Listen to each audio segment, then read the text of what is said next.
Got a startup idea and need help. Not sure if it's a good one or not. Just because you find a problem to solve Doesn't mean you can solve it. no, doesn't mean that it's profitable to solve. Doesn't mean you can turn it into a business, right? That's true. So let's look at this and say, okay, how do you make money from this?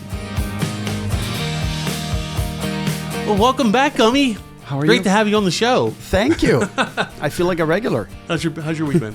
It's been fantastic. What have you been up to? Launching my new personal website and my blog, and Yeah. just been doing work. I want to hear more about Mr. Gummi. Oh yeah, so I launched MrGummi.com. MrGummi.com. Yep. I love it. It's going to have information on how to get to this podcast, my other podcast that we're restarting up. We talked about that last week. Yeah. Found my first guest, Okay. librarian. Nice. I'm like, crap, no one tells you about being a librarian. Oh, yeah. Like, I don't think people have any... No one's ever thought of that. No. No, except for librarians. Correct. Like, what do they even do? Yeah. So, looking forward to that. And then I'm going to have probably going to bring on the Service Twins. Oh, Steven. Okay, Yeah, cool. Steve and Nick. Yeah. For Good the guys. private chef. Oh, yeah, they're great guys. Oh, and their food is spectacular from what I heard. their story is fascinating. Yeah. Talking to them, because like they grew up in restaurants and then decided they wanted to learn more about ingredients. So they went back to the roots of, well, how do we properly grow food?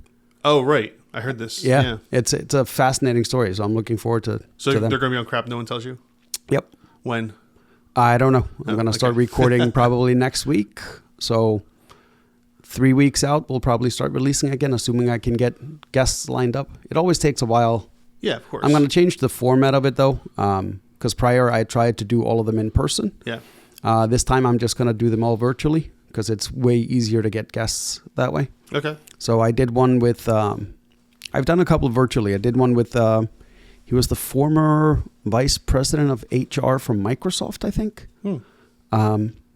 I had no idea you do such people in such high places. Yeah, I know. I have a guy. He's a venture capitalist in Israel, and they specialize in like sports teams. Okay. So technology, equipment, all around sports teams. Very cool. It's very interesting. So I gotta see if I can get some of these people lined up. Yeah. So for those of you who don't know, Gummi does another podcast called Crap No One Tells You, and it's a lot of fun. So if you haven't checked it out, go check it out. It's really, really a cool podcast. I was on there once. Yeah, you were. I should go on there again sometime. Oh, absolutely. It's not like it'll be any different than what we're doing right now. I know. Well, but it kind of, it's more pointed towards Of like course. different things, but Yeah. So we'll be doing the same thing, different subject. Well, speaking of the same thing, Yes. let's get into it. All right. So we're going to stick with subreddit business ideas today, I think. Because I've been looking around, and we're avoiding anything AI. We're just avoiding it because it's every post has been, I have a great idea, artificial intelligence. No. I have this wonderful, great plan for a business, AI. It's like, all right, we're skipping everything AI today. Yes. So if it comes up, we're just going to skip over it. I actually started listening on my way down here to a Yeah. podcast from someone sent it to me. I think it's called The Free Press or something. Okay. And they are talking to the guy that launched Mosaic back in the day. And Ooh. he was then the co-founder of Netscape. Yeah. Oh, I know. So they're interviewing him. Wow. So I was listening to that on my way down here. And There was a time where I knew his name too. Oh man, he was. he talks about AI and the future and how AI is shifting mindsets in Silicon Valley. Like how it's fascinating to listen to him because he's been in this world. Oh my gosh, forever. So all right, so you know what? Before we get into it, let's go down this. You mentioned Mosaic. That's nostalgia, man. That is nostalgia for me. It's what right? launched the internet. That is what right? launched the internet. I remember being in college, and you had the browser on a disk. Mm-hmm. At the time, you put the disc in, and then you'd be able to surf. And it was like, I mean, it was bare bones, but it was cool. Yeah, it was cool. So okay, did you ever watch the show?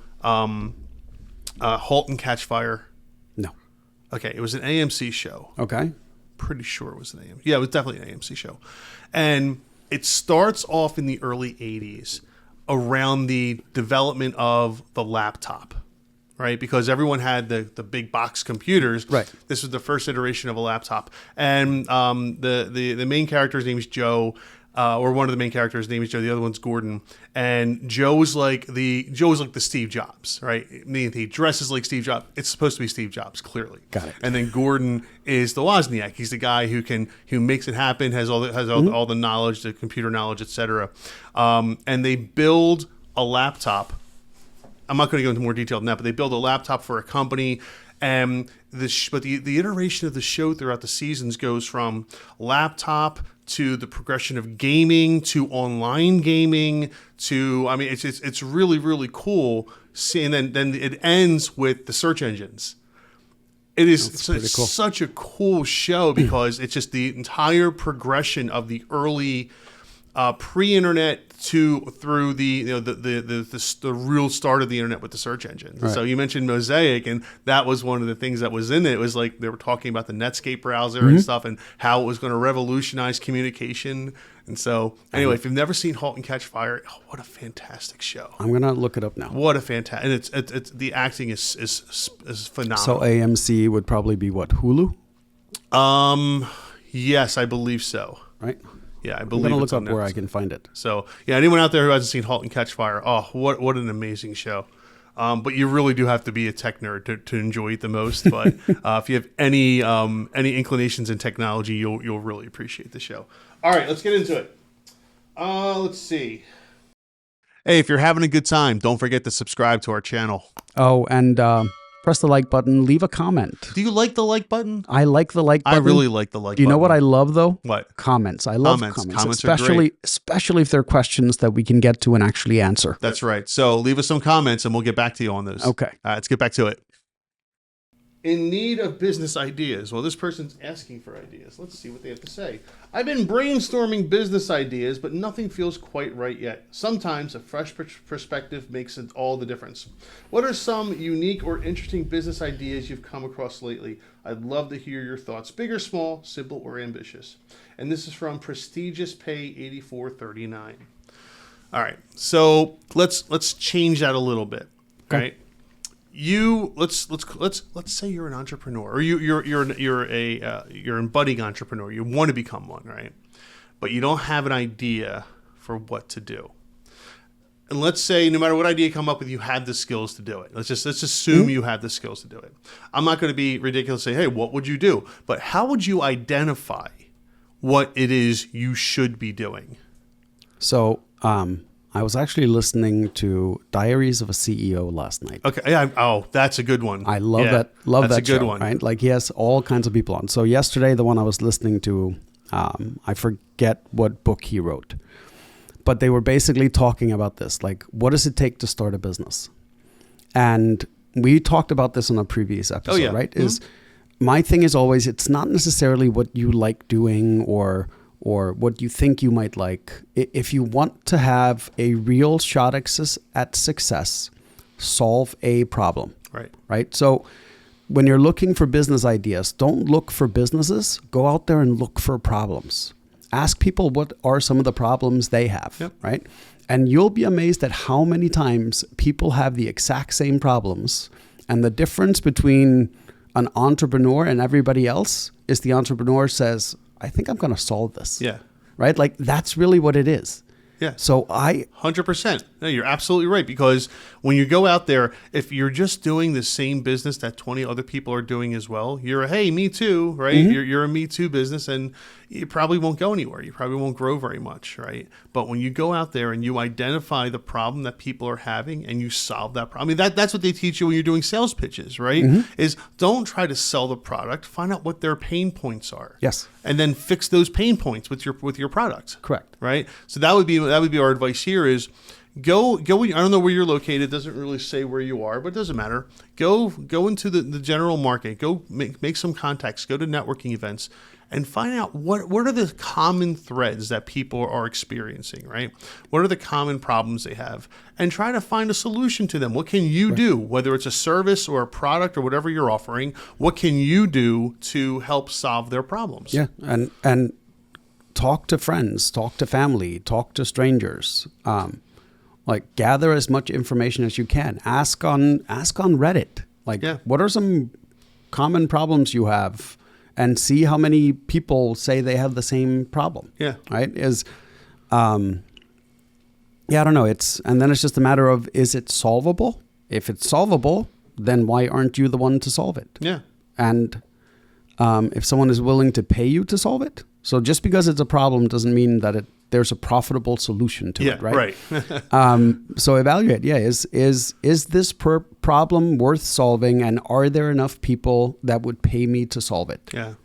In fact, here's a good idea, right? I'm not saying go do this, but here's an extrapolation of that. So right now, and you know it, I know it, and every small business owner in the country knows it, and the United States knows it.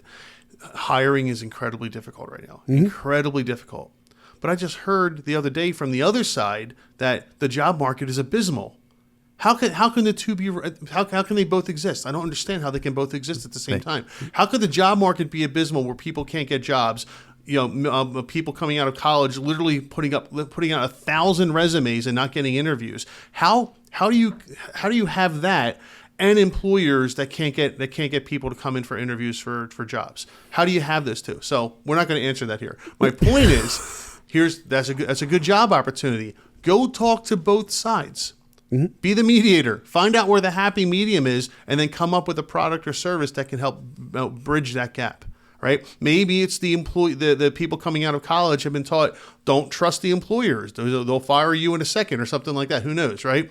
So before the person submits the resume, or because maybe they don't want to submit a resume, let them know what kind of a company it is, what's the company culture like, et cetera, right? And then from the employer's point of view, they've been told, well, these guys come out of college and they want $100,000 in 2 months and they haven't done anything, right? Mm-hmm. Talk to the employers. Say, hey, these kind of people, they don't do that. This is what the kind of projection they're expecting over the next 3 to 5 years. So bridge that gap, and maybe that's a good service that you can offer. Right? That's just one of 1,000 examples out there of finding someone's pain points. Yep. So, yeah, there's so many things. There's so many things out there. But you have to think like that. You got to think about, what is it that people that people are experiencing. That's just the first thing off the top of my head. So, all right, prestigious pay, $84.39. Good luck to you. Again, find out what problems people are experiencing. And again, it doesn't have to be people in business. It could be people at home. Mm-hmm. Maybe, the stay-at-home moms or dads are having problems with certain things. Help them solve it. I don't know what it is. And the funny thing is, people tend to overthink it. Like the fidget spinner. The fidget spinner solved a problem. It right? did solve a problem. So I'm not saying get into product development and all kinds of stuff. But solved one and made others. Correct. Right. So like it's literally minor problems. Right. Like something that annoys me is when you put hard plastic floor mats in your car. Yeah. For some reason, the corners always seem to start to bend up. They bend. Oh, they absolutely bend up. Yep. That's a real problem. Somebody figure out how to make them not bend. They did. It's called rubber. Well, true, but that doesn't then all weather mats are great. Correct, right? But like with the plastic, no, I know. I'm kidding. Because like you spill coffee, yeah, you drop a cup of coffee, you don't have to worry about it. You just pull it out. Yeah. But it's that damn edge, and it always bends up. I know. I don't know why. I don't like. I could never see. Like I don't have them in my car now, but I've had them in one of my cars in the past.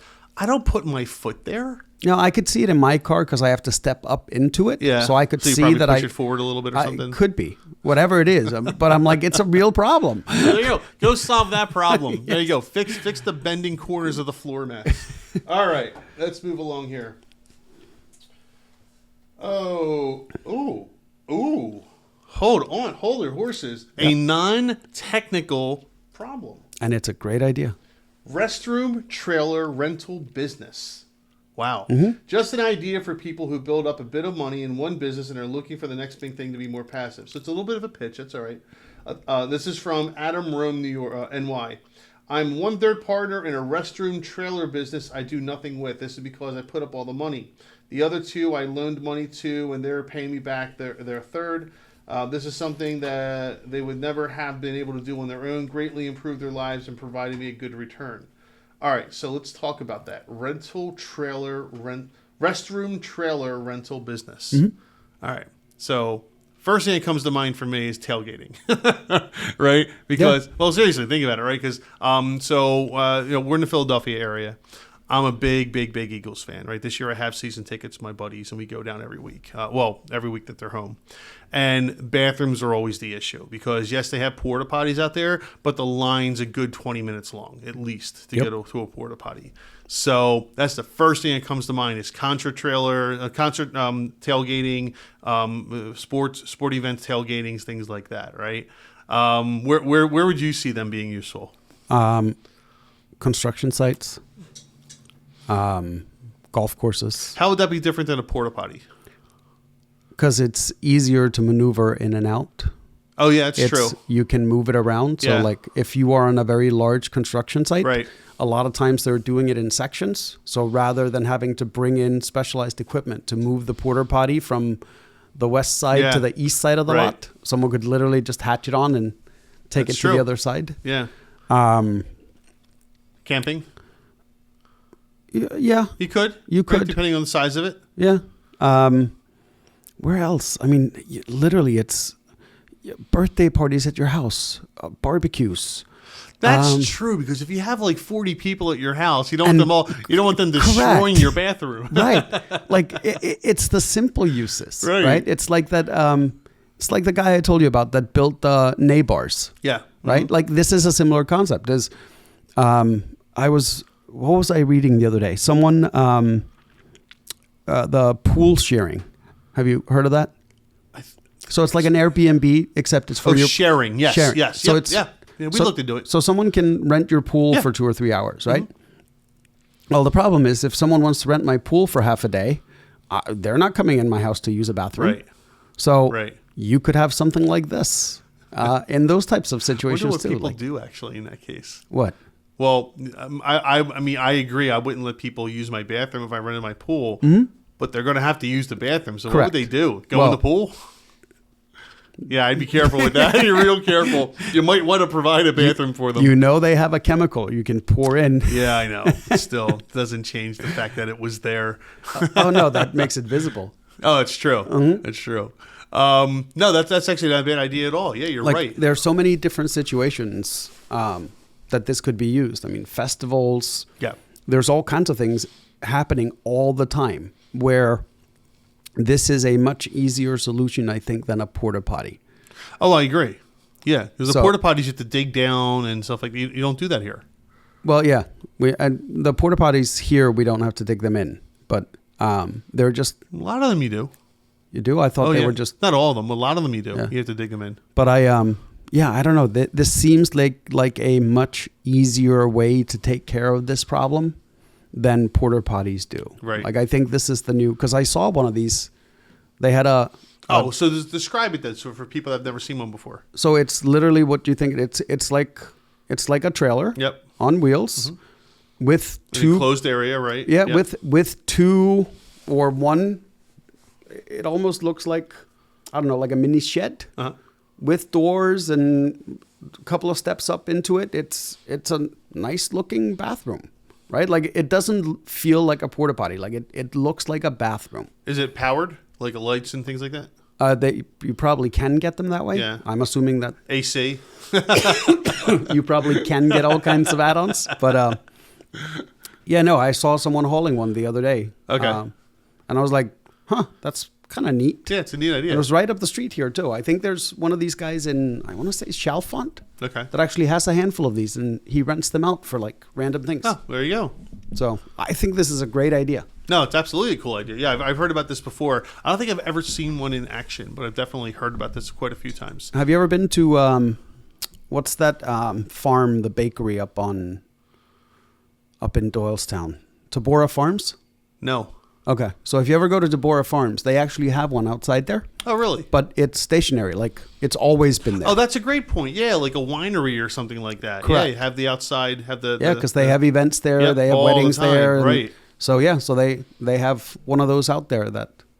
Because it solves a problem. You don't need to worry about plumbing. Right. So, like, you can make these semi-permanent. Yeah. As well. Interesting. That's a great idea. No, I would definitely look into that. So yeah, so let's go back to the last person looking for a business idea. There you go. Portable toilets. Who'd have thought? Yeah. The answer's right there in front of you. Restroom trailers. Pretty cool. You should have just scrolled a little bit further. Just a little bit further. I would have had an answer for them. That's the beauty of the subreddit. It's like there's always some kind of cool idea on there. Some of them are even a little crazy, but if you really think about it, I know exactly. If you think about it, you put a little bit of thought into it. I should say, it's actually a very, very viable business. I mean, think about the first guy that one day went, what if I set up a business with doormats? And what I'm going to do, I'm going to drive around businesses and pick up a doormat and put a new one down and take it back and wash it. Right. And that's what my business is going to be. You would have looked at it and been like, are you nuts? Like a doormat? Right. Really? Yeah. No, that's a business. It is a business. All right. Well, let's move on to our next one. All right. Got a startup idea. I need help. Not sure if it's a good one or not. This is from Holiday Insurance 291. I don't see the words AI in there, so that's a good sign. Let's see what we have here. It's because you only see a third of it. My idea is people working from home. 44% of people in the UK, since from the UK, since COVID-19, all people have little home offices right now. So my services would be to go to the people that want a nice working environment to work instead of a pop-up desk in their bedroom. I would go there, talk with them about it, budget, design, practicality, health, positive environment, and type of work they want. Sounds like an interior decorator. Then I would go out and find the best products for the person to meet their needs, vision of a perfect working environment, and performance they need to do it, and combine that with several different designs and ones they have. It is an interior designer. Yeah. So I mean that's it. Yeah, that's basically what they're doing. Yeah, turning your home workspace into like a comfortable, positive workspace. It's a specialized interior design. It is a specialized interior design, which is cool. Yeah. Which is absolutely cool. I'm all for it. Yeah. So I don't think a lot of people don't realize how interior designers make their money, right? It's not just, hey, let me design this place for you and you're going to pay me a fee, right? What happens most of the time, or actually all the time as far as I know, is the designer has connections with different manufacturers. And the manufacturer might sell a product to the public for $100, but they'll sell to the designer for $70, right? And you'll pay $100 and the designer will keep the $30 and then the manufacturer gets the $70. And that's how they make their money. They make their money not just off of the fee for charging you, but the commission for selling the product. It's the same thing like contractors, right? All of that stuff. They have a retail price of a product and they have a contractor price. Yeah. Right? So and the reason why I bring this up is because I don't want someone to hearing this thinking, oh, but it's going to be so it's going to be so expensive getting an interior designer. It's not. It's not, because the interior, you're going to pay that money anyway for the stuff. It's just going to be nicer stuff, and the designer is going to take a commission from the manufacturer who sold them the product anyway. Maybe a little bit of a markup, maybe not, but generally speaking, you're not going to pay too much more for it.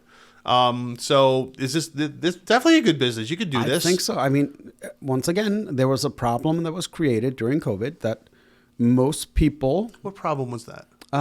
The work from home situation. Like most houses with people that had never worked from home weren't set up to have a workspace. They would work on their dining room table or kitchen table or something like that. So like, I think this is a good idea, because if he's correct and 44% of people are still working from home, that's crazy. A lot of people probably haven't even thought about permanently configuring a space in their house that is comfortable to work in, but also like fits in with everything else, right? Like, I know when my wife started working from home, we just kind of randomly took one of the bedrooms and turned it into an office, and it was just that way for months, right? Yeah.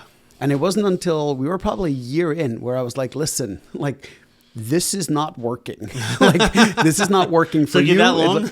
Yeah, because we had like a plastic fold-out table, and we're like, you know what? Let's just make this a permanent office. Like, there is zero chance that she will ever go 100% back to an office. Yeah. Just, she's in finance. She works right now for one of the major pharmaceutical companies. Mm-hmm. I don't think anybody in this area is going to go 100% back to the office. I mean, they have 3 days a week in the office, but that's still 2 days a week that she has to work from home. So I think home offices are going to become like a thing for a lot of people. Yeah, I probably, yeah. I don't know if permanent's the right word, but it's going to be for a while, I would think. Mm-hmm. I mean, look at Shopify. Shopify doesn't have an office. Yeah. Right? Mm-hmm. There's a lot of businesses that do they're that. They're 100% remote.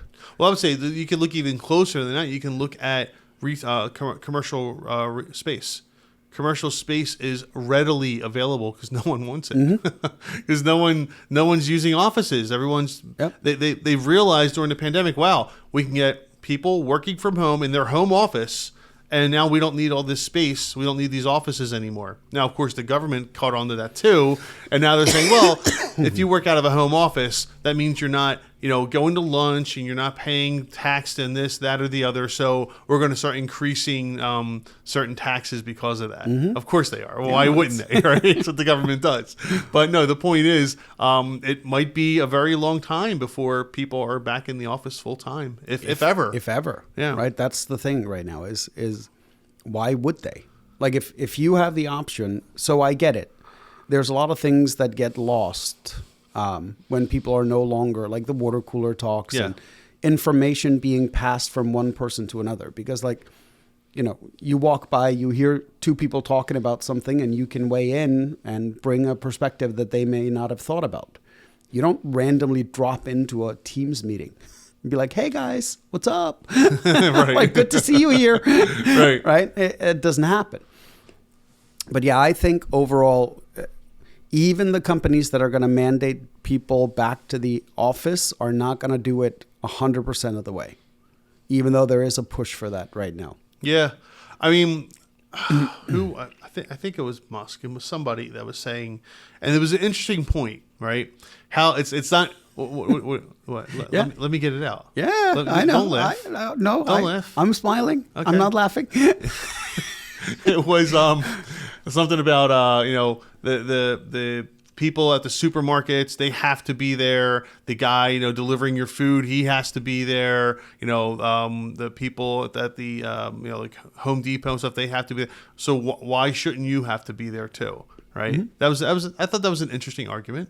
There's some flaws in that, but correct. Just saying, don't laugh. Just ask Shopify. Just ask Shopify, right? Like, and I think there's still value in bringing people together at an office or whatever. But I agree. I don't think 100% is needed. I would love to mandate government workers to have to go to the office, though. Because it's the federal government. Yeah. If I'm paying them, they better show up at the office. Well, the funny thing is they probably, again, I could be dead wrong on this. Knowing the federal government, they probably have offices that no one's in, yes, but they're still paying rent and everything on. Well, they probably own them. Or own them, right? Yes. And but no one's using them, and they're just sitting there vacant. Yeah. So the numbers, work from home numbers in general, have gone up across every single industry, and I think I remember reading somewhere that government workers are some of the highest percentage that now work from home. Because realistically, think about all the people that answer a phone. All they need is a phone and a computer. Yeah. Does it really matter where you are? I guess, so back in the late 90s, when I was working one of my first jobs out of college, yes, I'm old. I remember there was like a situation where I had to stay home for a week. I couldn't go to the office. It was a medical thing. I couldn't go to the office, and it was the first time I was working from home, and that wasn't a thing back then because the internet was still relatively newer, didn't have this connection speed it has now, et cetera, et cetera. But it was just really, I still remember the feeling like this is weird. This is weird being home, talking to people, usually through the phone or some type of instant messenger. Like I think we're still using AOL Instant Messenger back then. Could be. And IRC.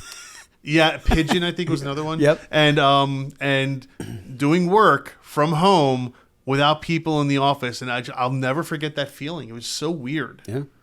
So now it's commonplace. It's So we've come a long way. So yeah, I would definitely think that doing some type of interior design, specifically around the home office decor, would be great. I think people would love that. You would have to get over. You'd have to make sure they know that it's not going to cost them a lot of money, Well, even still, outside of the furniture. There's going to be people at this point in time that are willing to pay for it. Oh, sure. Right, Absolutely. Regardless of what the price tag is, you just got to find the right audience, the level furniture that you have access to. Because if you only have access to high-end furniture, you're not going to go after... Right. Right? So, yeah.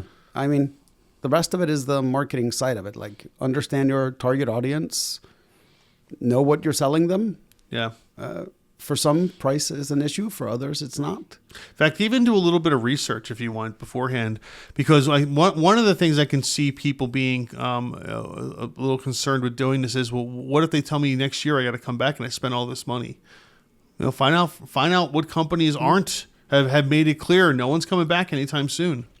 This way you can at least give people the comfort level that if you're going to spend this money, you're going to be using it for quite some time. But even still, now that we set up a home office, I find myself, if I need to sit down and work on my computer, I go in there even though it's not but you're work. the boss. No, even though it's not work. Right. Right. Like if I'm just sitting down. Doing whatever. Okay, yes, gotcha. Okay. I find myself going to that space because it's set up to be a comfortable place to sit with a computer. Right. So I don't even know that it would be wasted if it's done right and it becomes an actual functional workspace. Right. I don't think it's just for work. I think it becomes a workspace. No, I totally get what you're saying. It's like workspace doesn't necessarily mean for your employer. Correct. You can do 100 different things there. So you could be during the day, you could be working for a corporation writing reports, but at night you're making a cookbook or something like that, right. And that could be your workspace for doing it. Yes. No, I know exactly what you're saying. That makes sense. So, and the funny thing at the end of this, this person says I could do gaming setups as well.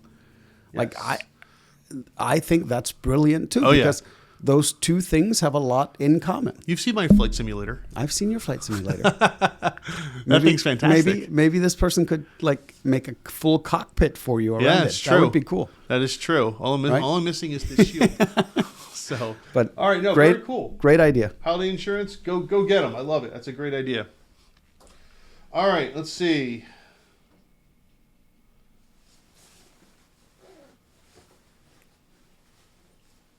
Baby sleeping bags. Oh, they have those. Interesting. Well, apparently they're going to have some more. Hey, come back. This is from Cold Pipe 2960 says, "Hi all, just interested to get some feedback and thoughts on baby sleeping bags. Do you think there's a market for an interchangeable Tog sleeping bag? Or would you personally just buy 3 separate sleeping bags? The idea would be you'd purchase a 2.5 Tog sleeping bag, which has a removable inner, so it can be modified to a 1.5 and 0.5 easily. It would be sold as a bundle at a cheaper, more competitive rate, rather than having to purchase 3 different individual Togs. Appreciate the feedback." What's a Tog? I'm sorry. Do you know what a Tog is? I don't know. Isn't that the...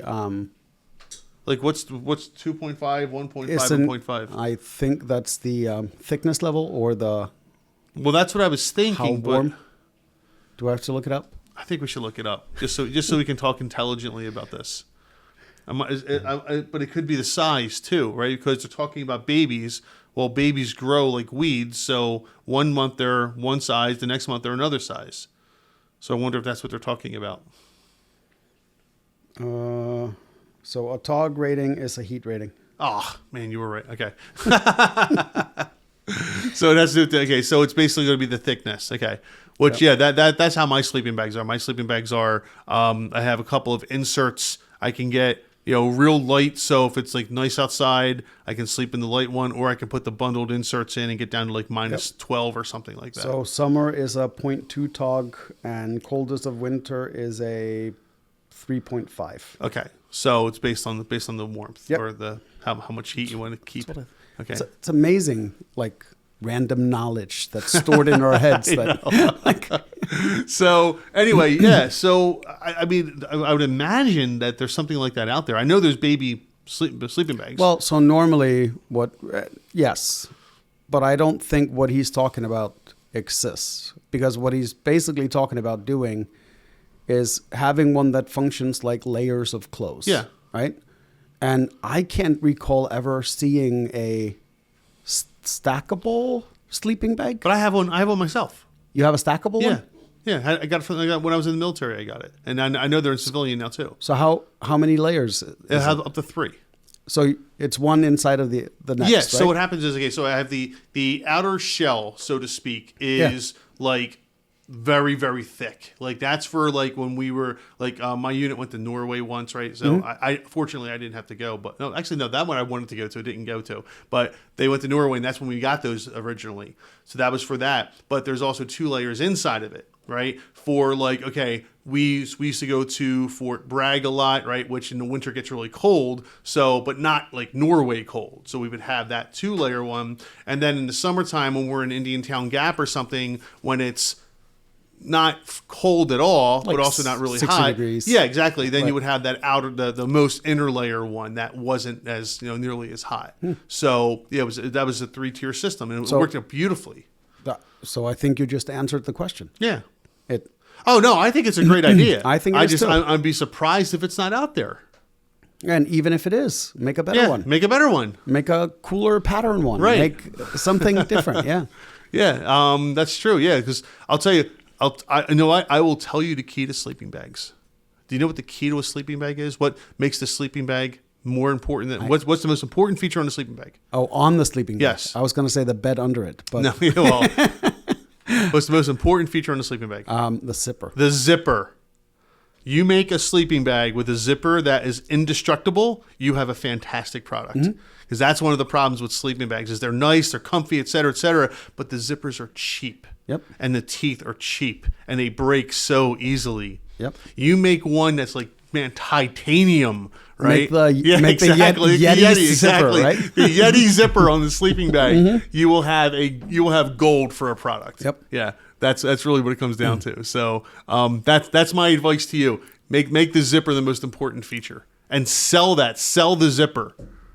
Oh yeah, you can. Meaning that when you're marketing the sleeping bag, you're selling the zipper. Correct. That's what you're telling people about. It's a feature sell. Yeah. Right. It's because you're not just everybody can make a sleeping bag, but that's what makes yours special. Right. Yeah. Yeah. In fact, I just took that sleeping bag when I went to Burning Man this year. Oh, there you go. Yeah, because man, it gets cold at night. Whew. Like how cold? Oh God, it had to be in the 30s. Really? Oh yeah. One night it was in the 20s. I remember now. Yeah, it was in the 20s one night. Man, it was cold. You got all 3 layers? I didn't need all 3. No. Oh, okay. No, the third layer's for like minus 12 or something like that. It. Okay. With winds howling down on you. No, you don't need that. I only needed the 2. Yeah. But man, yeah, it gets cold out there in the desert. Yeah. So anyway, yeah, that's a cool idea. I like it. I like it too. Again, like you said, even if people are doing it, just do it a little bit better. Yeah. Yeah. Think about the things that are comfortable for babies. Think about the things that would make mom more comfortable, that a baby's in there and not going to suffocate, right?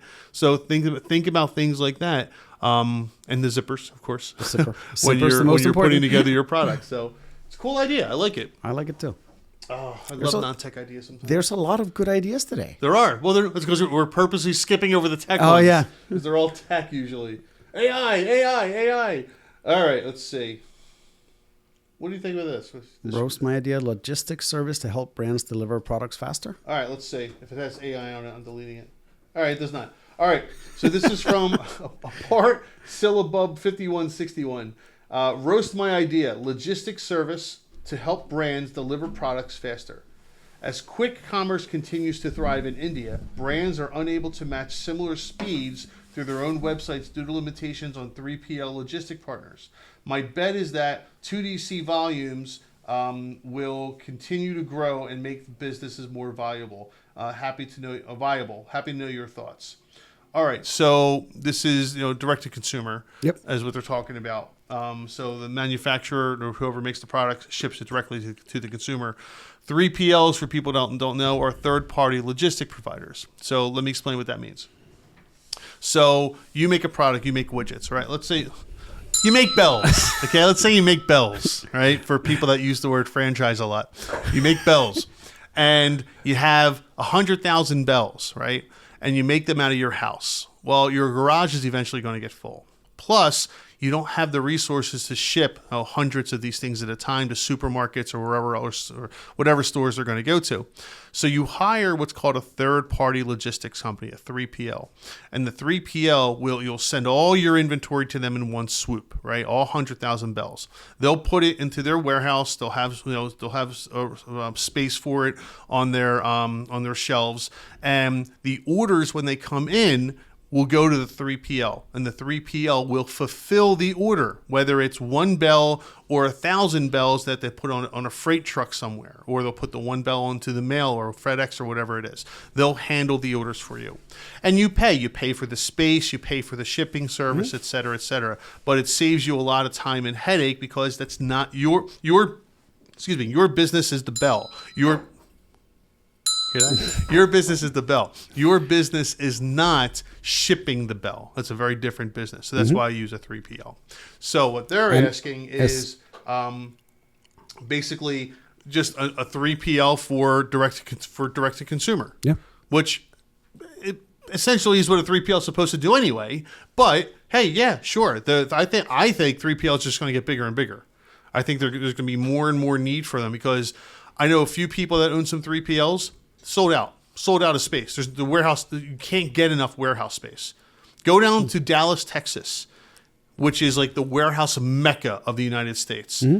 All they're building is warehouse space. That's all they're building down there. That's all everybody's building right now. It's crazy how much warehouse space they're building. And because a lot of it's for Amazon, believe it or not. It's because everybody's working from home. Yeah, everyone's working from home, right. So now they just want to order stuff because they don't want to go out and get it. Yeah, exactly. So and then that's here. I can't imagine what's going on in India. Well, so when you see this type of development here, it normally follows in other countries too. So you're going to see a lot more of these 3PL type direct to consumer 3PLs that are going to be needed on a global basis, right? Like the difference is in Europe, you could have one centralized in Germany that, services 5 countries, right? Just because it's way smaller. Yeah.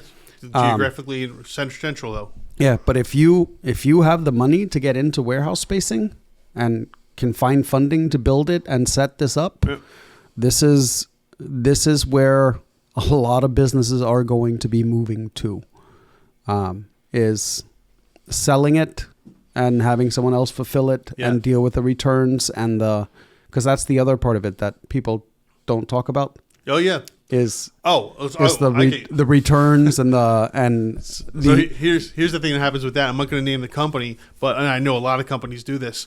But let's say you're a company, you sell chairs, office chairs, right?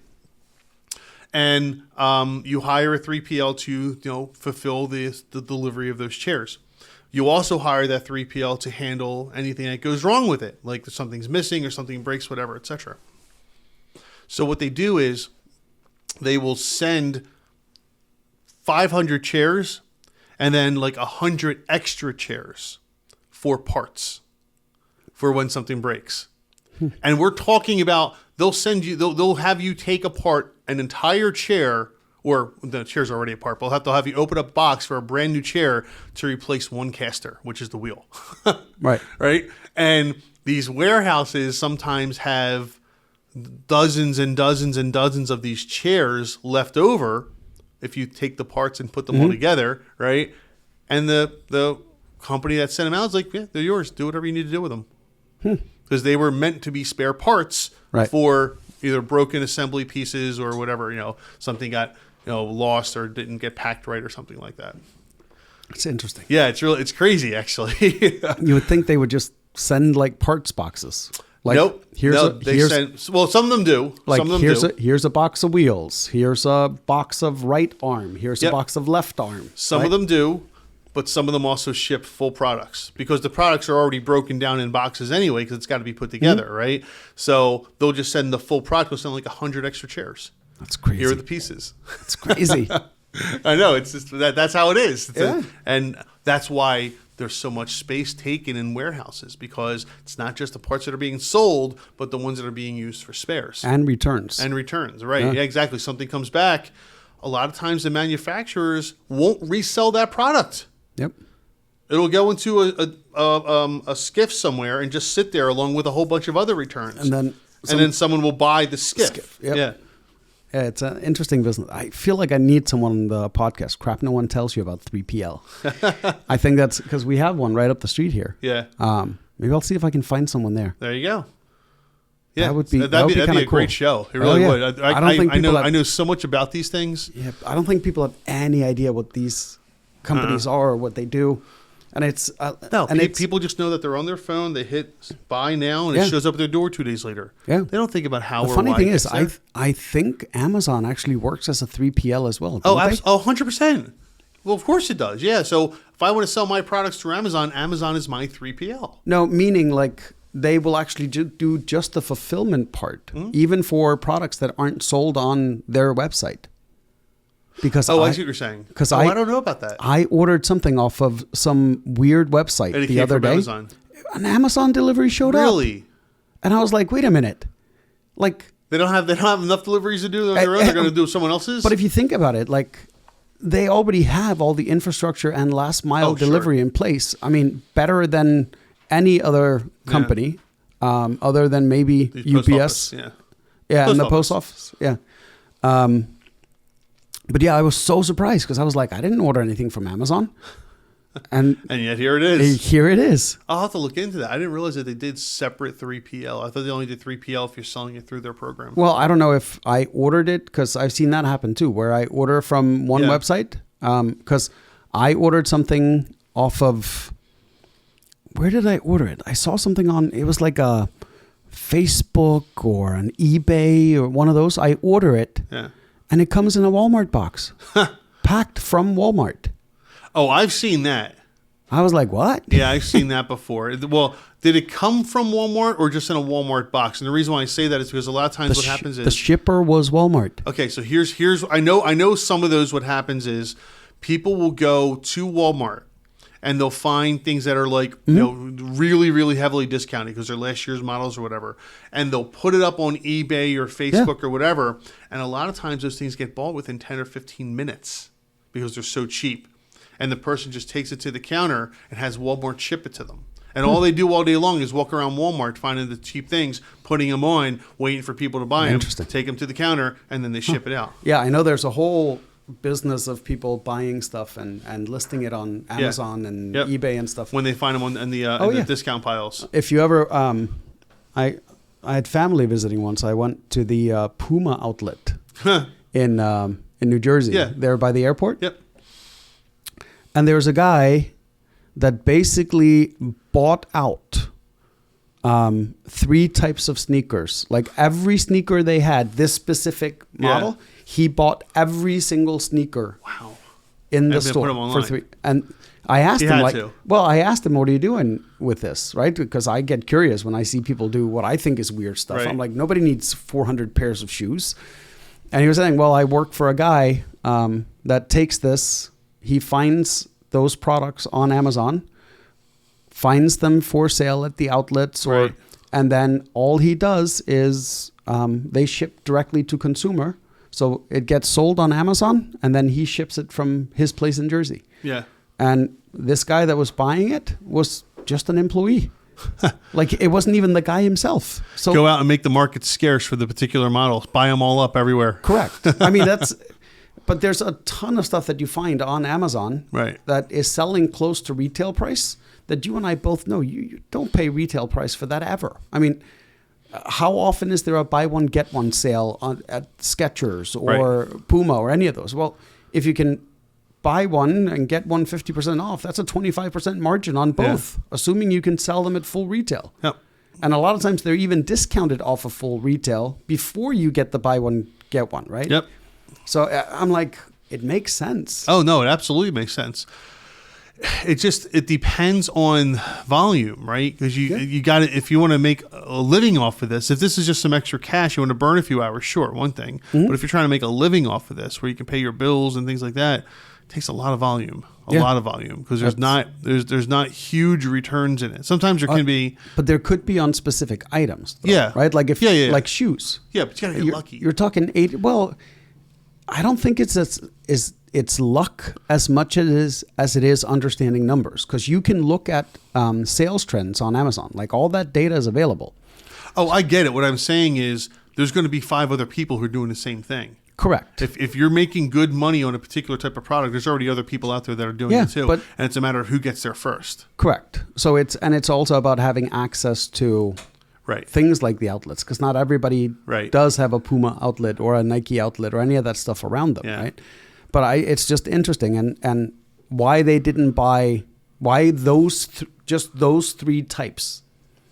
That was the question that I walked away with. Is like, why those? Yeah. Why those 3? Why not that one? Right? Because like I like the other one better, but no, those 3 types. And he's like, that's what the sell. They're the ones that sell. That's what's moving. That's what they can empty out the fastest. Years ago, remember when Wii was like really popular, right? About 10, 15 years ago. Oh, the Microsoft Wii. Yeah. So, not Microsoft. The Nintendo Wii. So my wife and I went to BJ's, and they just happened to bring them out. Like right there at the moment we walked in BJ's, they brought them out. There were like 50 of them, and we grabbed one, right? Mm-hmm. And they were gone in like 2 minutes. Had we walked in a little bit earlier or later, we wouldn't have gotten it.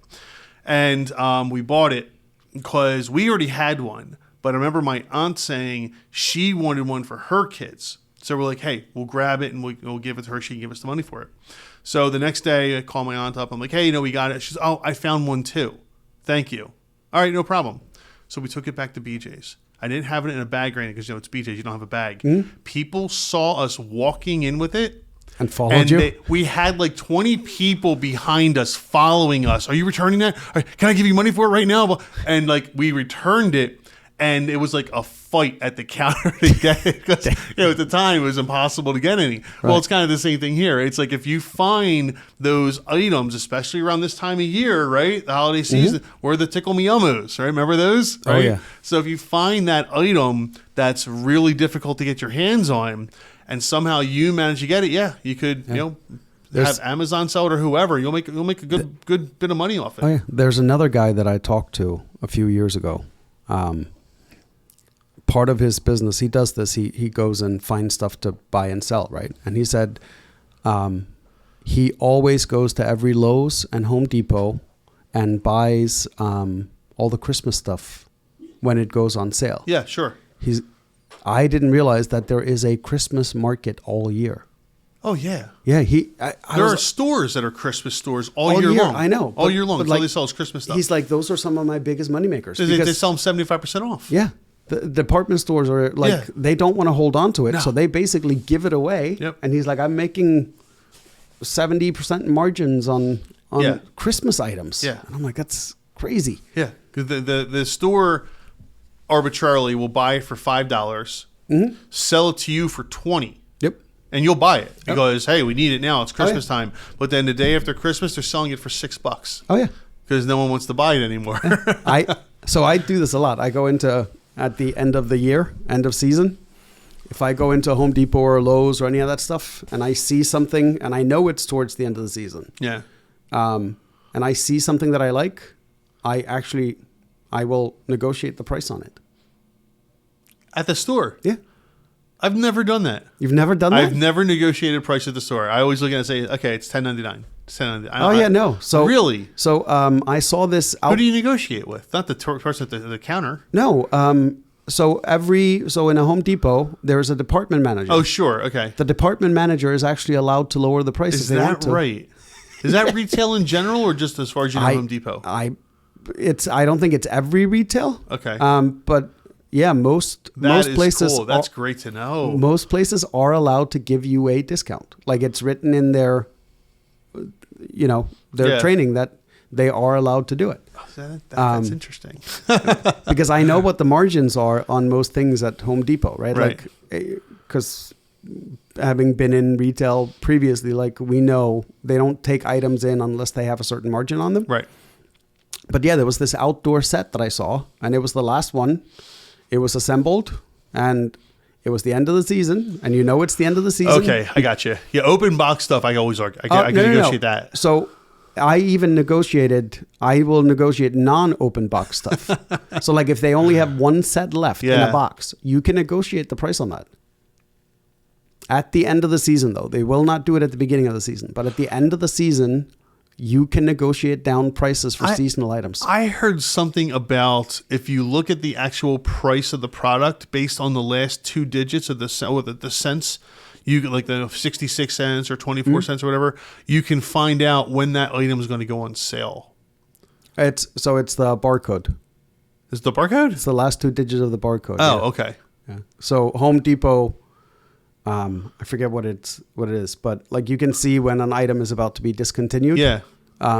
Because of the barcodes. Okay, and then that means it's probably going to drop in price pretty significantly over the next month or so. I believe it was the barcodes when. There's something about that. Yeah, people can Google this one. Because whenever you go in there, you see the ones with the yellow stickers because you know they're discontinued items. Correct. They always end. I think it's 88 cents. They always end in 88 cents. It could be, yeah. So I forget. It's been a while since I've seen that. But anyway, so roast my idea. No, you don't need to roast it. I think it's cool. Yeah. 3PLs are already huge here. I don't know what it's like in India, but I have to imagine, like you said, it's going to get even bigger over there too. Mm-hmm. They're exploding over this side of the world, so they're probably just going to be just as good over there. So good luck to you over there. I would absolutely get involved in a 3PL. It's all about the space. Oh, yeah. The good thing about 3PLs is location doesn't really matter as much. Not as much. Right? Because you're shipping it anyways. No, yeah. If a truck has to drive another 2 miles, they could care less where it is. Mm-hmm. Right? So, all right, let's see what else we got. All right, this is good. This one's for you. This is a gummy question. No, you don't want this? Yeah, let's see. Gummy question. Why not? All right. One Anime says, advice needed, building a sales team for a growing financial services business. Hi, Reddit. I've recently started a bookkeeping and tax preparation firm, and I'm currently in the process of growing the business. One of the challenges I'm facing is finding the right people to help close the leads coming in. I'd love to hear from anyone with experience building or working in sales for financial services. What should I look for in a sales executive in this field?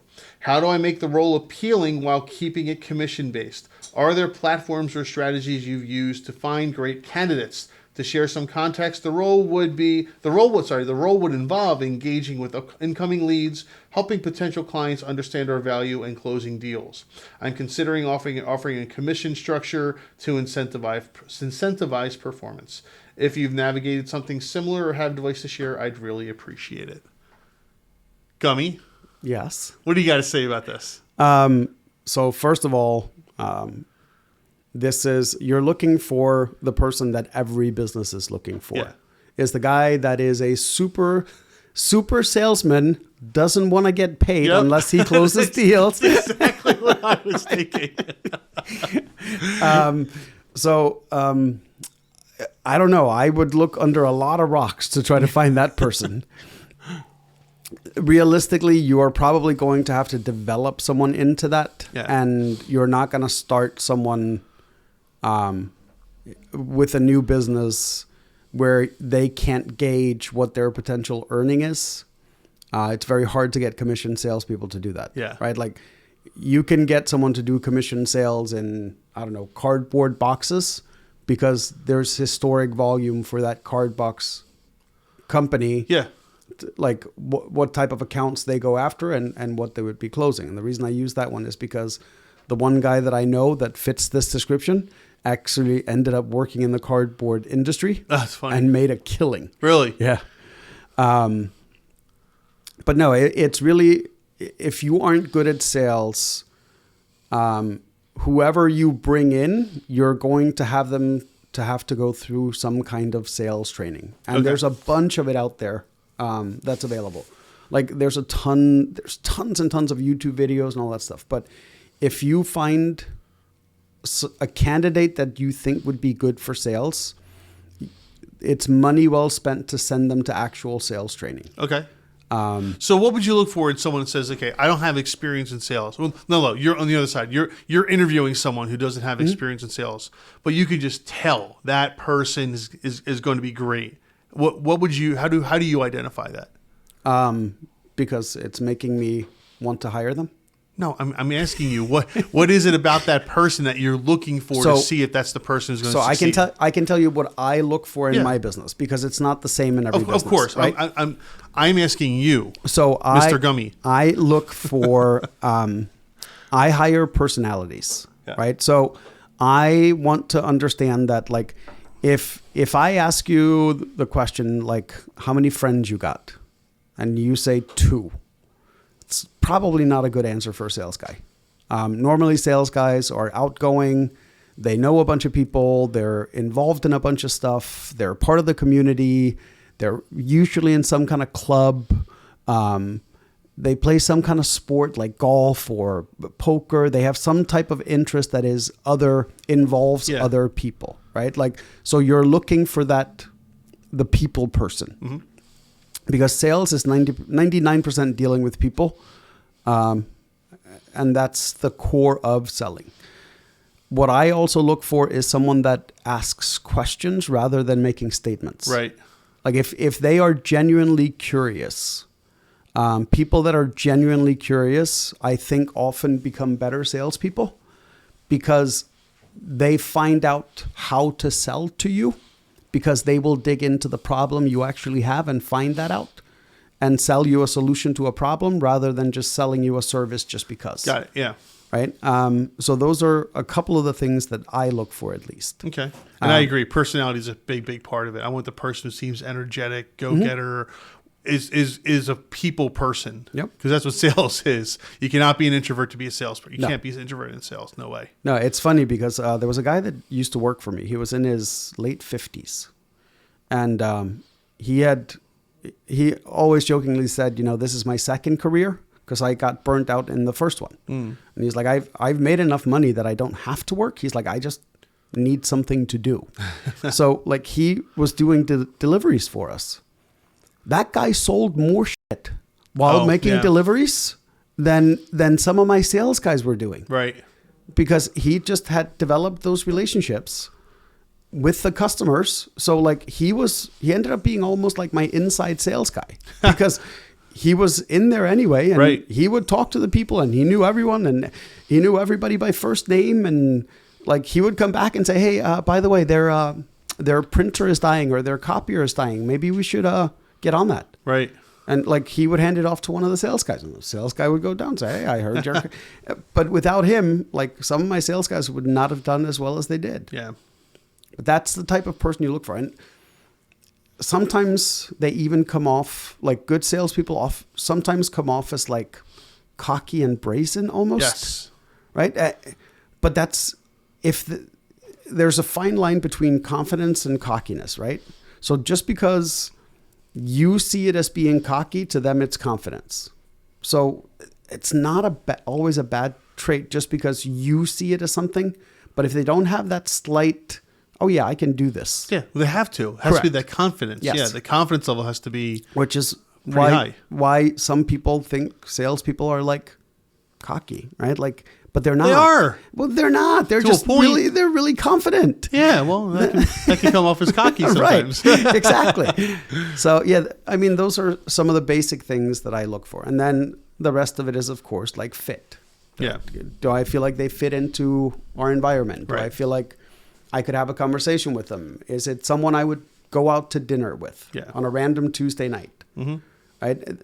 If the answer is no, they're probably not a good salesperson for our team. Doesn't mean they're not a good salesperson, just not for you. Correct. Yeah. Yeah. Fit's very important as well, especially if you have other people. You got to make sure everybody gets along. All you need is that one person. Doesn't matter how good they are at their job. You see that one person who doesn't get along with other people brings everybody down. Yep. Yeah, it happens all the time. Yeah. All right. So one anime. There you go. Find the fit. But no, seriously, you not only do you need to, is it going to be difficult to find someone in that structure, you might need to restructure what you're trying to give this person to.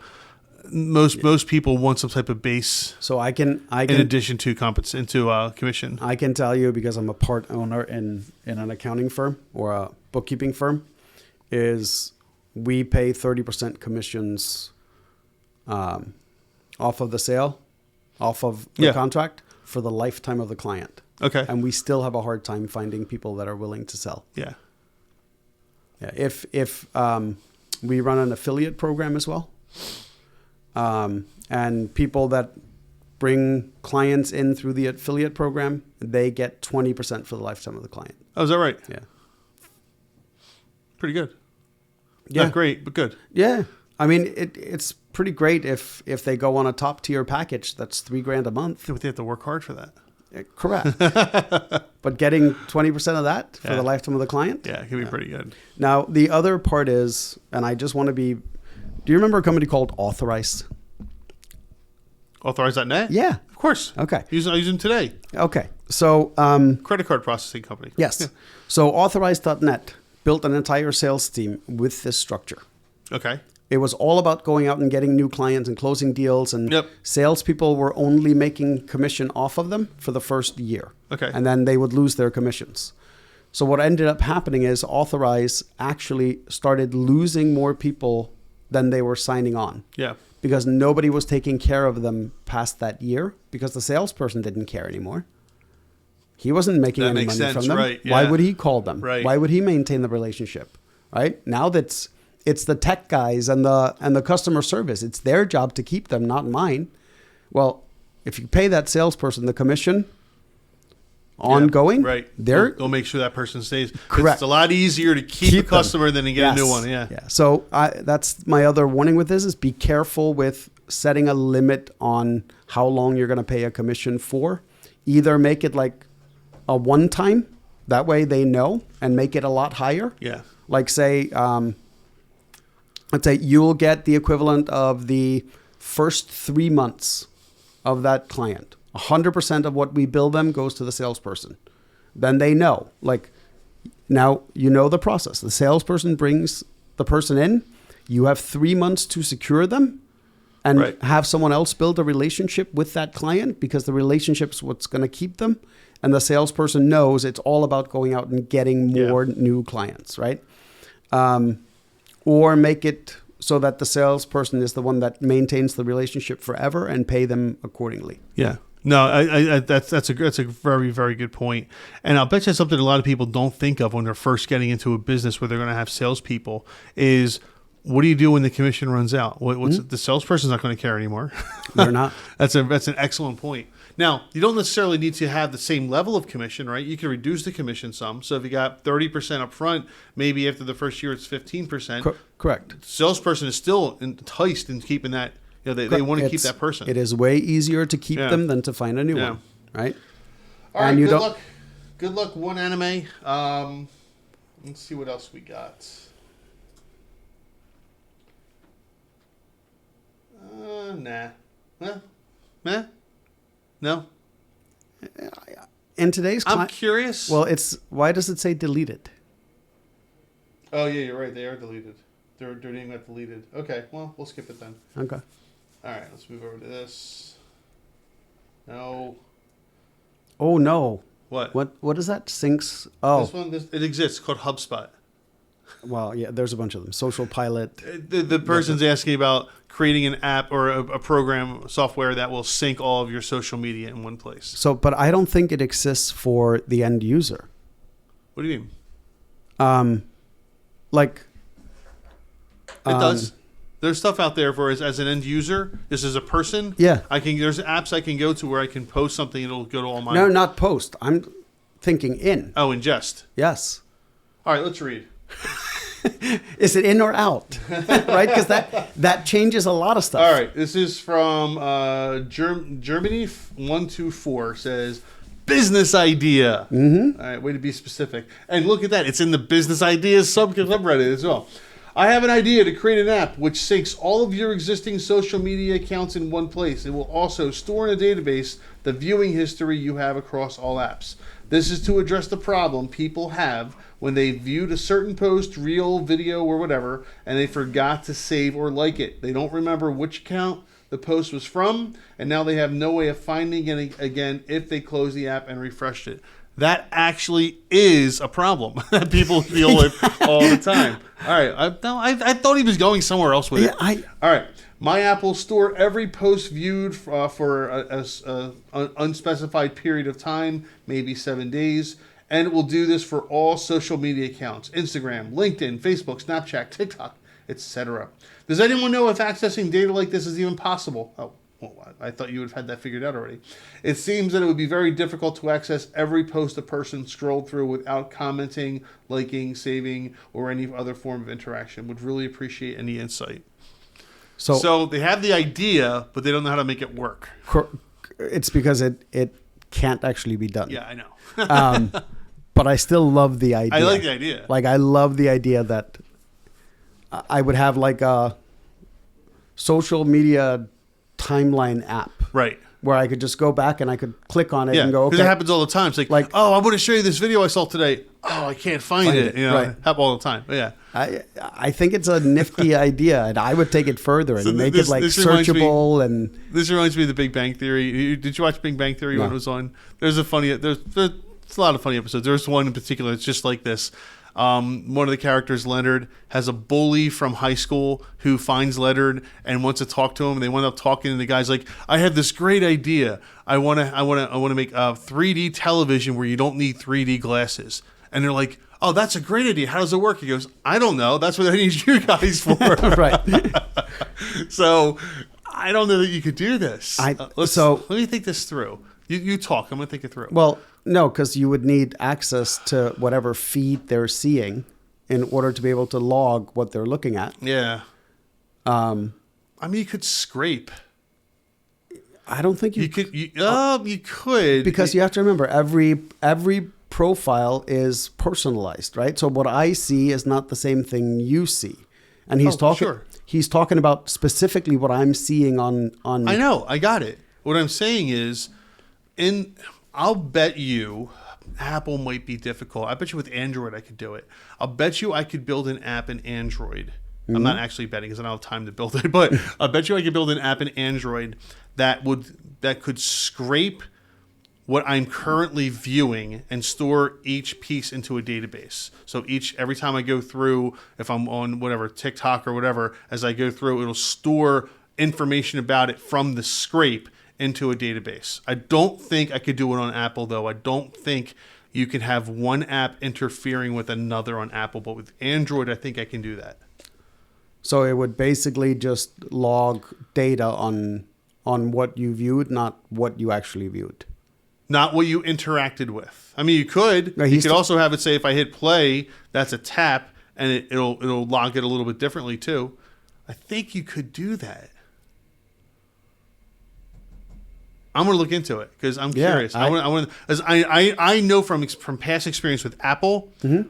as far as I know, unless they changed it in the latest release of Xcode, you cannot interact one app with another. The two apps we can interact with each other. Okay.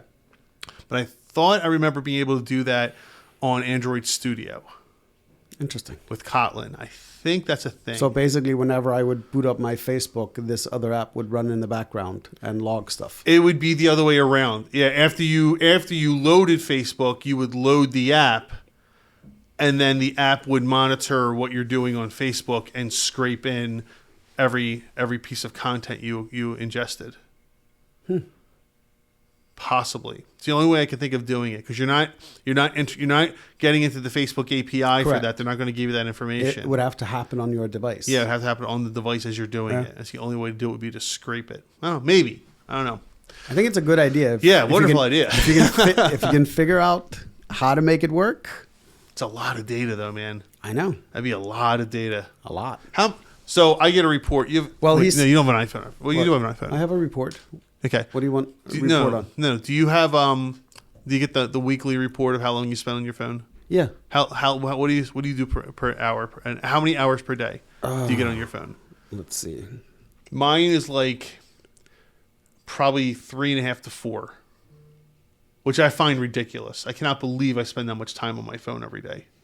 Uh, But most of it's at night. Most of it's at night when my wife and I are watching a movie yeah. or TV or something like that, and I'm reading emails or I'm scrolling through something. yeah, like my games is the highest. Yeah, right. Because I sit at night and play.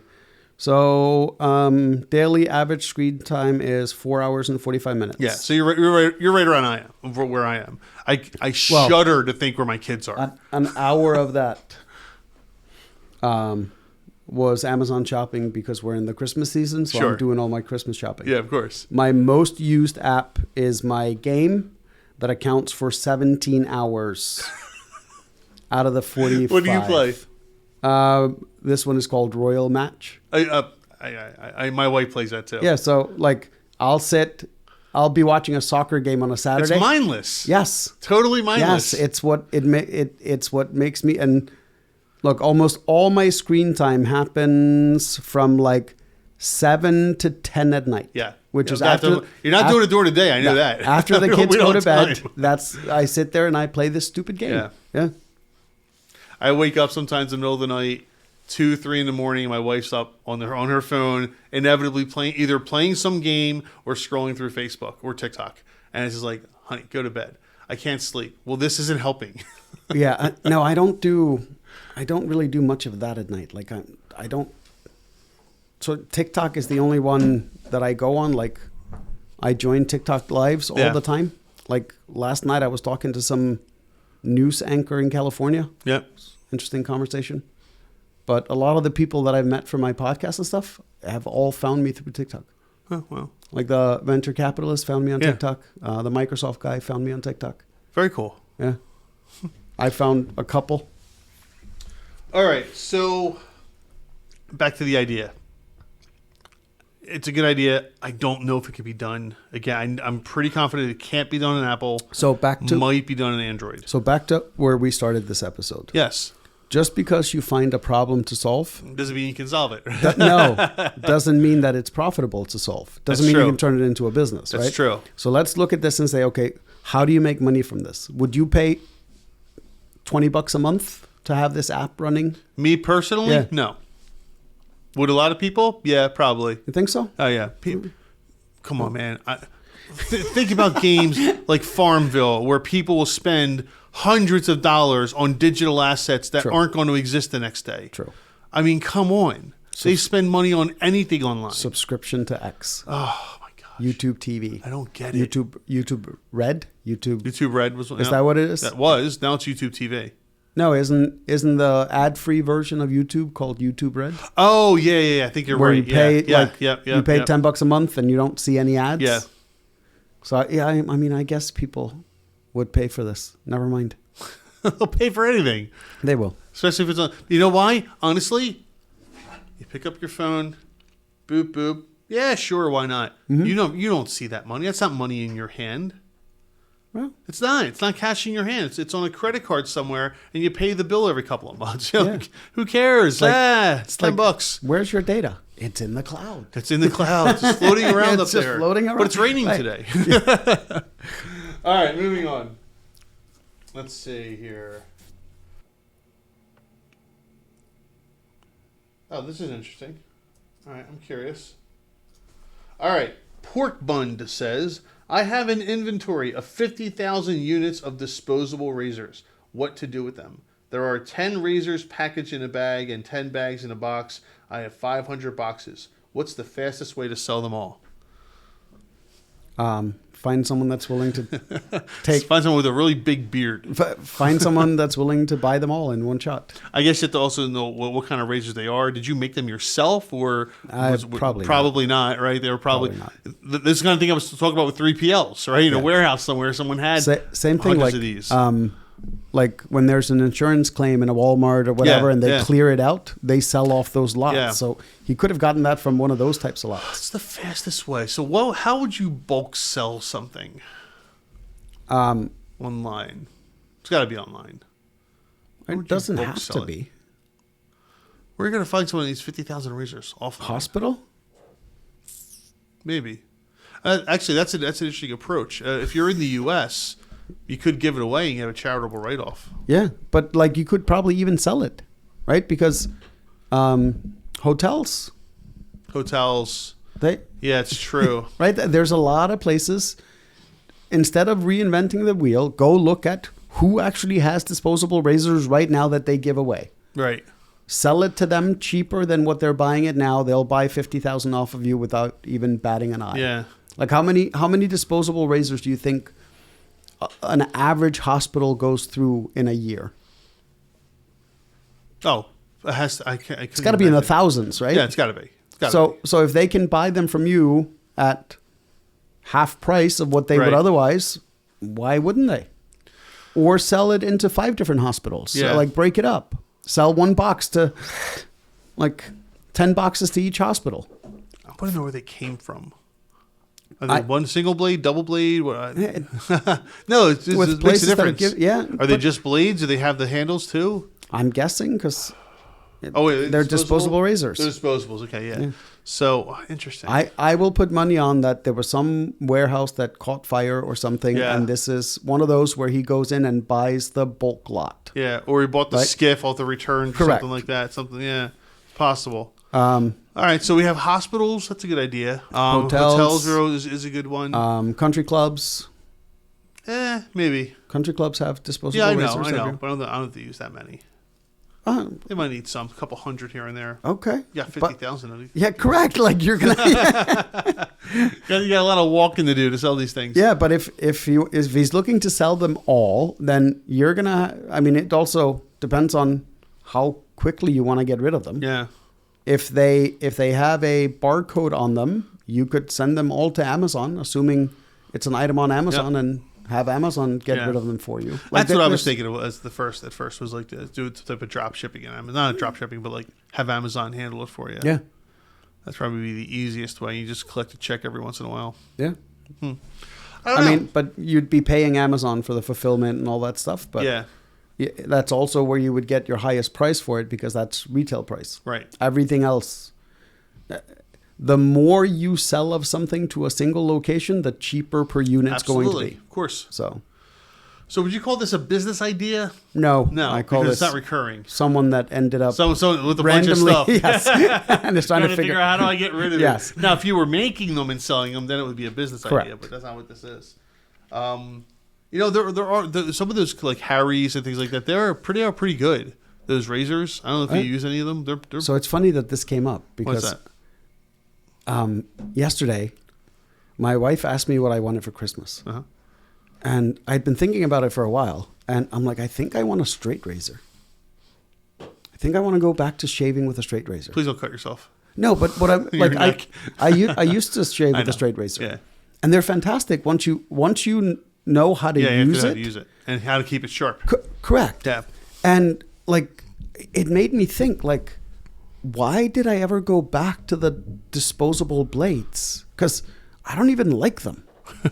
Like, I don't like for the most part. Yeah. Like, the feeling of shaving with a straight razor and how your skin feels afterwards, there's no irritation. Like, it's just... Yeah. And I'm trying to remember, like, why did I stop using the straight razor? Was it just a convenience thing? So I use straight razor. So when I first started shaving, I used an electric razor. Mm-hmm. And then I went to straight razors in the military. And after the military for a while, I used straight razors. And then about 10 years ago, I went back to a electric razor. But when I say that, it's because it's also the one I use to shave my head, right? It has like the 5 blades on it, and it's really, really nice. You can do both the head and face. It's great. And I realized, there's no irritation. It's really easy to do. And I can do it at any time, too. For me, if you're going to shave, it's a whole thing. If you're going to use a straight edge, because you have to use, shaving cream and all this stuff. I don't need any of that now. Yeah. Just done. Yeah, I have an electric one, too. It's just... Yeah. It takes forever with an electric one, too, though. No, you're not using the right electric one, then. Oh, it takes me half the time it took with a Yeah, I don't disposable. I feel like my skin gets irritated after the. No, mine likes it. So interesting. You mentioned, I have to bring this up. You mentioned Christmas music and stuff or Christmas, and it makes me think of Christmas music and whatnot. There's this guy that I started following on Reels, I forget his name, but I could look up if I need to. He's a musician, and he will take requests for any song and turn it into metal, like a metal song, right? And we talked about this before. One of my favorite bands is Slipknot, right? Yeah. So someone asked him to take Wham's whatchamacallit. Oh, you're talking about what the hell is his name? You know what I'm talking about? Yeah, He looks a little bit like Chris Cornell. Yeah, the 30-second song guy. I don't know if that's his name or not. No, so that's how he became famous. He would take, Oh, really? He would take like what's the song? Are you ready for a perfect storm? So he took it's not 30 seconds. It's songs in 30 styles. Okay. So he would take a song, Yeah. and sing it. Oh, okay. So through the song, he sings 30 different styles in the song. Oh, that's kind of cool. So he would do like Slipknot, Prince, Queen, That's incredible. Harry Belafonte, but all in the same song. So it literally goes That's through. pretty cool. Yeah, I think that's what you were talking about. Anyway, he did Wham's Last Christmas. Yeah. Right? And he did it in the style of Slipknot. And it is probably my new favorite thing on earth right now. It's incredible. Let me see. I thought it was spectacular. I kind of want to give him a plug because I think he's awesome. I can find him. He is. If it's the same isn't guy. it Vincent something? I honestly don't know. Let me So see. his YouTube channel, the guy that I'm talking about, Yep. is called 10 Second Songs. Okay. His name is Anthony Vincent. Well, let me see if I can find it. Hold on. Let's see what I can do here. Let's see. I have him on my Instagram too. I can pull him up for you. Let me see his picture. I'll tell you if it's him or not. Yep. Long black hair, Yep. goatee, mustache Yep. kind of thing. Like I said, looks a little like Chris Cornell. Yep. That's Probably him. Anthony Vincent. Oh, yeah, that's him. Yeah. He's a good singer, too. He's a Yeah. real good voice. Have you look up what's his name? Mariccioli Leo. Does he do this similar thing? There's a bunch of people that do similar. He started with kid songs. Oh, yeah, I know who you're talking about. Yeah. Did Wheels on the Bus and all Yes, kinds of stuff. And now he's done like every song. Yeah. It's a lot of fun. Yeah. It really is. It's so cool. That's because actually how I they found. That's how I found this guy was. Okay, they partner together on things too. Oh, they have. I've seen that him yet. partner, maybe not with that particular, but I've seen him partner with other people. Okay. And those people have their own channels too. Yeah. It's a lot of fun. It really is. It's cool. So yeah, I that's like my favorite thing. I listen to it every morning when I'm on my way to work. It's only like a minute long, but it's great. All right, so yeah, disposable razors. Yeah, good idea. Hospitals, hotels, what have you. Try to sell them. A few dozen boxes at a time, I guess, because they need them. They're going to need them at some point. So, and it's not like they go bad as long as there's no humidity. Exactly. I think we have time for one more. Looking for a partner? No. All right. Looking for a partner. No, let's not. I think we beat that horse to death on. Was it last week? All right, let's see. This has been done, but it's never been done right. Let's see. This is from Lot014. Says, game sharing service. Hi, today I randomly came up with an idea for a game sharing service. It would work by people sharing, for example, Steam libraries for people interested in some games they'd like to buy, but are not sure if it's worth their money. I don't know yet how it could be priced or work exactly, but that's pretty much the idea. Tell me what you think. So I have a Steam library of 50 games. You have one of 20 games, and you want to try one of the games on my library before you go and commit to buying it, is essentially what they're saying. And it can be done on other things too, not just Steam libraries, but stuff like that. Is this what we used to do back in the day where you actually had to hand someone your game? Correct. Okay, so that's a virtual version of me handing you my and the game. Copyright issues with this would be astronomical. Yes. There would be so many copyright issues. Copyright from the game developers. You'd have issues with Steam, and because they're going to have licenses with these game developers that aren't going to allow that type of sharing. There's going to be a lot of issues with doing something like this. Whereas you didn't have that problem with the physical cartridge. Correct. Because you were giving them the only copy of Yes. that physical cartridge, or the only copy you owned of that physical cartridge, and you were allowed to do that. So that's why I have never. I think I've only ever downloaded one game ever. Yeah. If it is available on something, Yep. I will buy it on that something. On that media, Yes. yeah. Because that I can then lend to you or give to someone else. Give it to somebody else, yeah. Yes. You can't do that with the digital. No. You're not allowed to. They're locked in. Yeah. So is there a way around that then? Is there a way to... Are you allowed to transfer ownership, though? Yes. Yes, but there's a whole process involved in doing that. But that's not what this is. I'm not transferring my ownership. I'm not giving you my game. So I want you to be able to try it. So here's the thing. You would have to figure out if you enable the game on yours, it would have to disable it for me. Yes, we couldn't both be playing it at the same time. Correct. Because that's where the violation would be, then I'm making a copy of it, right? How hard that would be to do. You wanted to do one more, and this is what you picked. You just solved the other app thing where it's going to track all my moves. True. But wouldn't that then theoretically be the equivalent of me handing you my disc? It depends on how the license is written. Okay. So Copyright Act allows for me to physically give you something. Yes. Right? But it never... Remember, the Copyright Act was written in 1976, right? Well, it was written before that, but it was passed in 76 and became effective. Didn't account for digital assets. Digital assets had to be written into the act after the fact. And the Digital Millennium Copyright Act and all those things like that came up way after the Copyright Act was written, right? But they're a part of the act. So what I'm getting at is the act was written with physical media or mediums in mind. It was never written with digital mediums in mind. So basically the terms and conditions when you buy it is what rules it. Right, because with the physical ones, they're in the act. It says what you can and can't do with physical media, but it never says anything about digital mediums. So because of that, it came down to the author's permissions, what they allowed you to do. So one person might say, sure, you can give it to somebody else, disable it on your system and allow them to use it for a temporary period of time, 48 hours, whatever it is, right? Someone else might say, you can't do that. It comes down to the individual copyright holder.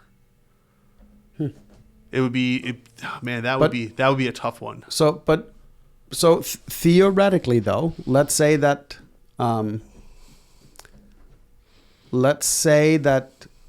you would be allowed to do that, to temporarily lend someone a game for 48 hours. It would still have to. That's then theoretically how it would work, right? Like, I would send, hey, MKT at whatever, send 48-hour access, and then it would disable it on my device for those 48 hours. Yeah. So that's pretty much how you would have to do it, right? There's a problem though. Why would I be giving you access to the game? So let's say that this is not even let's say that this isn't a viable business per se, right? Like, or let's say that forget the business aspect of it. Or the model is that they're going to make money off of retailing other games, right? Like they're not making money off the lending portion. So there's no money involved there. So if you and I are both gamers and we are playing a game and I go, hey, have you heard of this game? I was thinking about getting it. And you go, yeah, I have it. Do you want to try it before you go buy it? And you would then send me 48-hour access to your game. Okay. And then I could play it for 48 hours. And if I like it, I can then buy a copy. That I'm fine with because we know each other and we're doing that. That's okay. And I'm saying like this is just like on a bigger level then. So you would have to have people who would be willing to lose access to their games for a period of time. Correct. For no advantage to them to give someone else the opportunity to play. I'm not saying people wouldn't do it. I'm saying, but there's no... Because what I was getting at is, if that person is making money off the lending, that's going to be a violation of the license. No, they're not making money off the lending. Where they make the money is when the user then buys the actual game. No, I got that, but I'm talking about the person who owned the game and is allowing you to borrow it. Yeah. That person can't make money off that. They're not. So think of this as this is GameStop. Yeah, I got it. Right? So they will allow you to meet up at GameStop and I'll lend you a game at GameStop. No, I understand the premise. What I'm saying is, if I'm the one who owns the game, why am I giving somebody else access to it for a period of time? What do I get out of that? You get access to other games from other people. So because I share, so I'm getting credits then. That's how you could do it. If I share a game, I get to borrow a game. Yeah, I mean, however, or there are people like, how many video games do you have, right? Because right now, I probably have at least, I don't know, 15 or 20 games, but because I buy hard copies, they're sitting there. Yeah.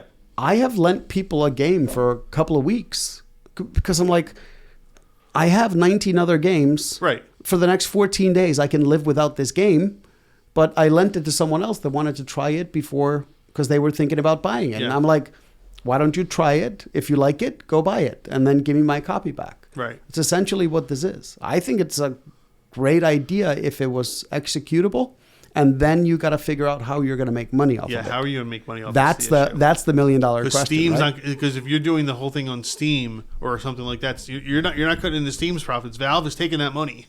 They're not giving it to you. Correct. Right. So that's where the tricky part comes in. Yeah. And then how do you disable the game as well? That's all right. Is it a business idea? Yeah, it's viable. You could do it. I don't know how you make money off it, and I don't know the technology behind it either yet.